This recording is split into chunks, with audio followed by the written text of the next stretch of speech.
G'day guys, welcome back to another video with Enno here from Fantasy Take TV.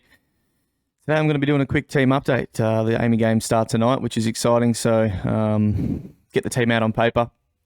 We're just looking at the moment, and look, we know it's going to change after this weekend, but just where the sort of current situation sits. I did release a video yesterday on structures and sort of the landscape at the moment.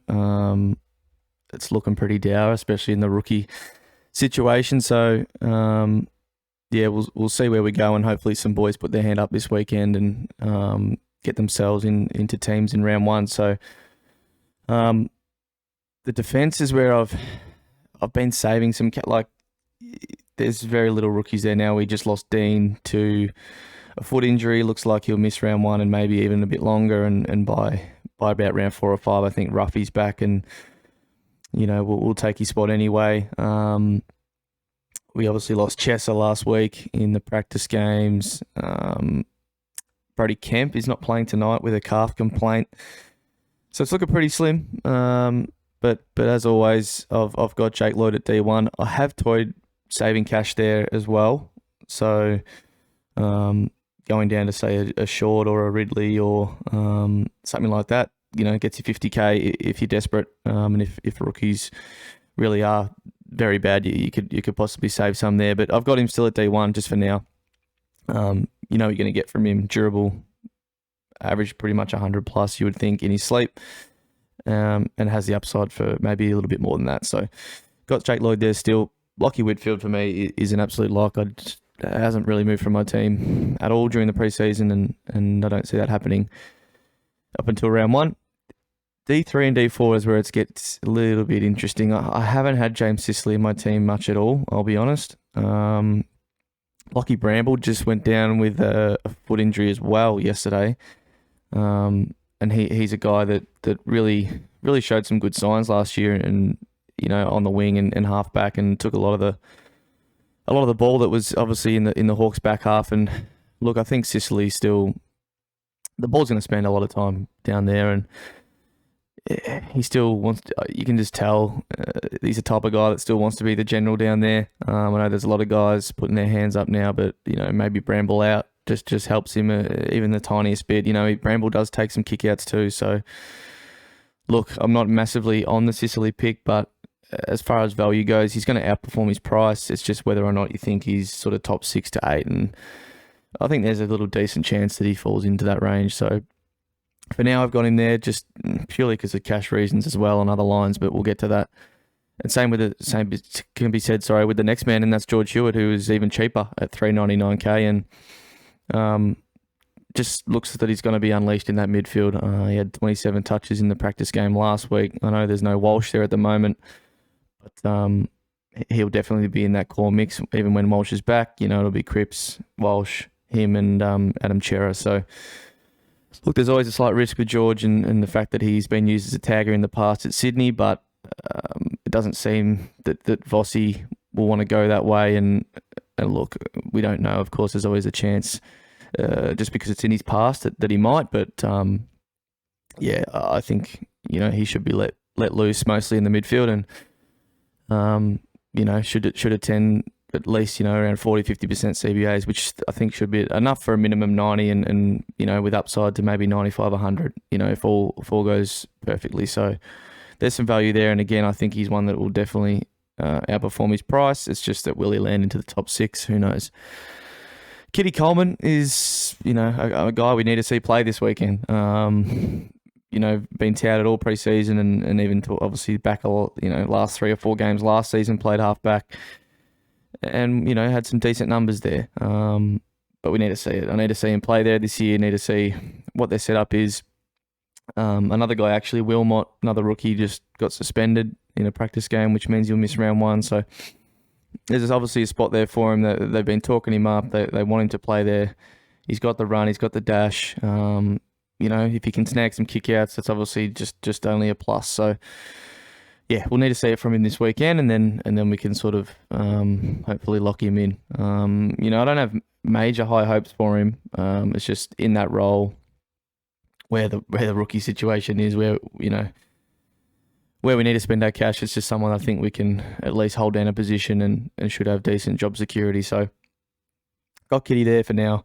Mitch Hinge is another one. Actually got a lot of praise after the game last week. Tackled well. Just sort of played his role, and he was selected round 1 last year, if you don't remember it, against Geelong. And although it was the 23rd man as a sub, he came on pretty early for another injury, and did okay until he popped his own shoulder. So look, he sort of seems like he's in their plans. Again, we need to see if he actually gets the nod round 1, but hopefully he puts in another good performance this weekend.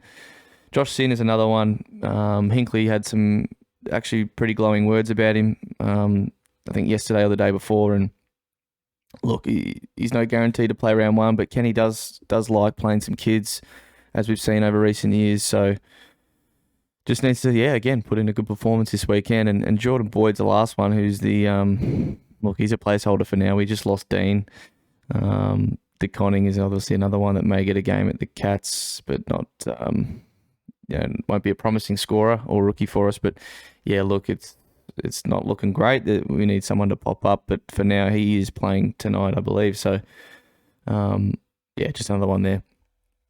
Now we will reveal the midfield, and it has gone with a 3 mid setup. Look, it's not something I want to do, but for now it just makes the team sort of look a whole lot better. It's still not great, but a whole lot better than if not. So McRae, Steele, don't really need to speak too much further on them. I guess even Neil himself as well.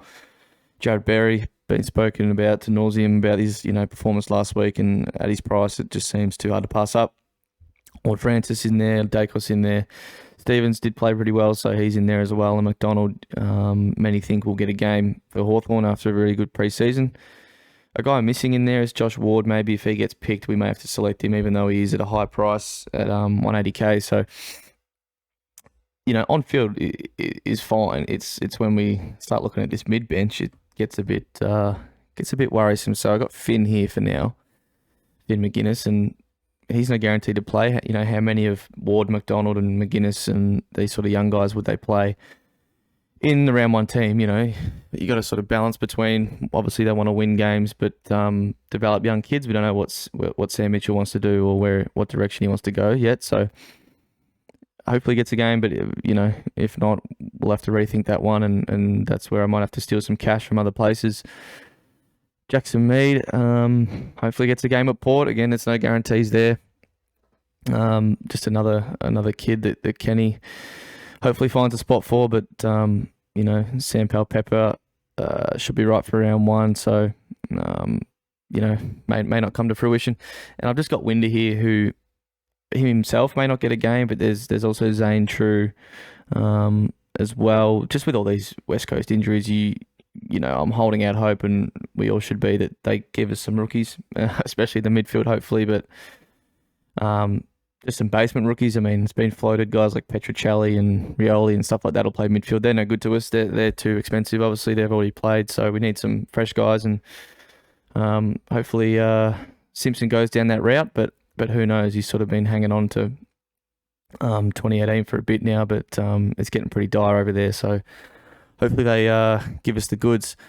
I've still got Darcy, I've still got Grundy, and R3 will eventually be Jack Hayes. Hopefully he plays early in the season as well, once he gets added to the game.